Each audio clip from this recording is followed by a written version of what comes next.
I'm here at the Wizard LAN Center in Enschede for the EuroCup LAN finals with DFB from TEK9.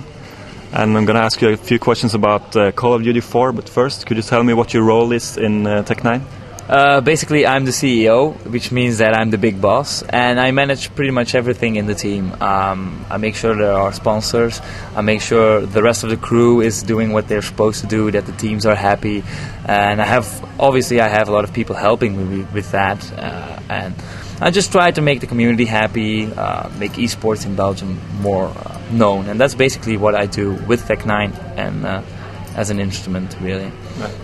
So you have a big organization?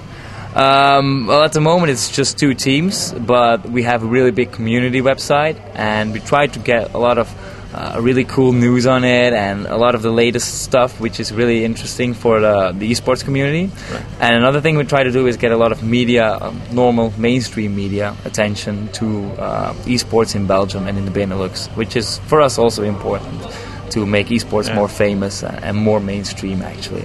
And how's that working out? Are you having success getting mainstream media attention?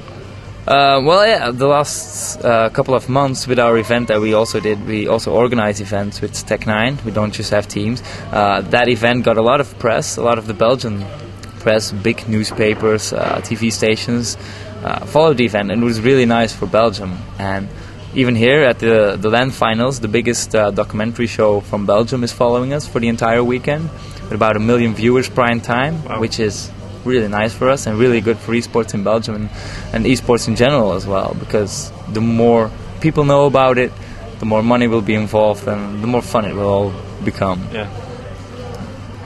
What do you think gamers can do to help gaming develop?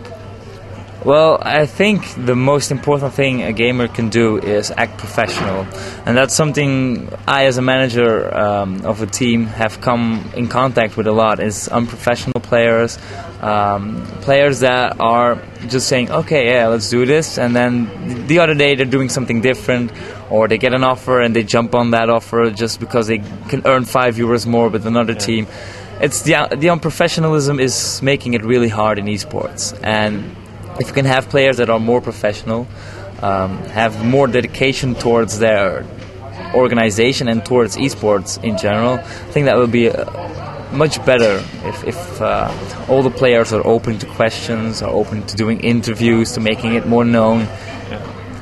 And maybe one thing that you could also do as a player is openly talk about the fact that you are a player and not being ashamed of it, like I play video games.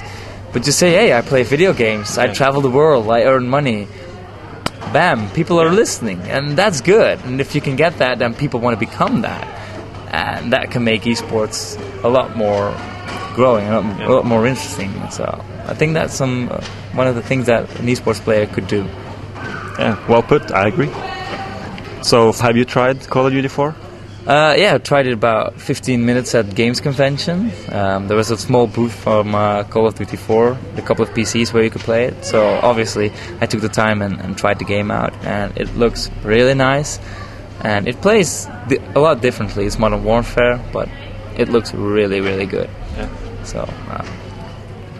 So what are the major changes, especially for the multiplayer part?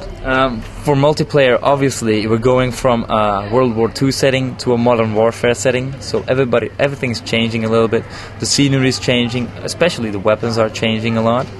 They've tweaked the movements. The movements is very different. Also, different aspects of the game that have all changed, like zooming in, like scoping, like proning. The way the crosshair handles has all changed, so it's a completely different game. You can still see the roots of Call of Duty in it, but it's a completely different game.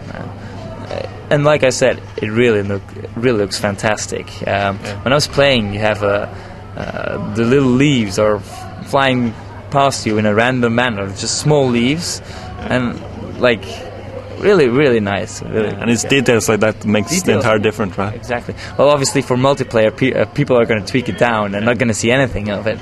But if for viewing purposes, it's just fantastic to have a great engine and great looking game, actually. So you think it's going to be a good multiplayer game? I really think it's going to be a good multiplayer game. I've heard a lot of teams say that they're going to make the switch. I have heard a lot of players that already tried it say it's going to be fantastic. I like it. So when COD 4 comes out, unfortunately COD 2 on a competitive aspect is probably going to die out instantly. But COD 4 is going to take over, so don't need to worry there. So everybody's going to start playing COD 4, and I think it's going to be a really good competitive game. A lot of franchises have tried this in the past, like Battlefield and Enemy Territory and Medal of Honor, lots of different games. Counter-Strike maybe particularly.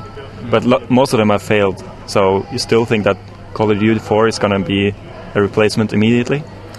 I still think it's going to be a replacement. There's a difference between the games you mentioned and the Call of Duty series. The Call of Duty series have always attracted a certain type of player. And when a new game came out, everybody just switched to the new game, Call of Duty 2. And it's probably going to happen again to Call of Duty 4. Because that's the kind of game that player likes. And, well, it's hard to say that definitely it's going to be a competitive game, it's going to be good, everybody's going to love it. There will be people that won't like it, but it's got a good support from Activision, or decent support. It could be better, obviously. But that's also very important for a competitive game, is that they have the support from their developers and the producers to keep giving them updates. And Activision, we want COD TV, please. We need that for the competitive gaming aspect. But other than that, I think it's going to be competitive enough. So, right. Sure. So, do you have any last words?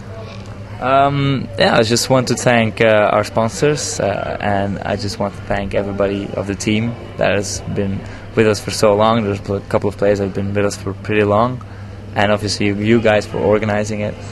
Keep up the good work, I'd say. Thank you, and you too. Thanks for your time. Thanks.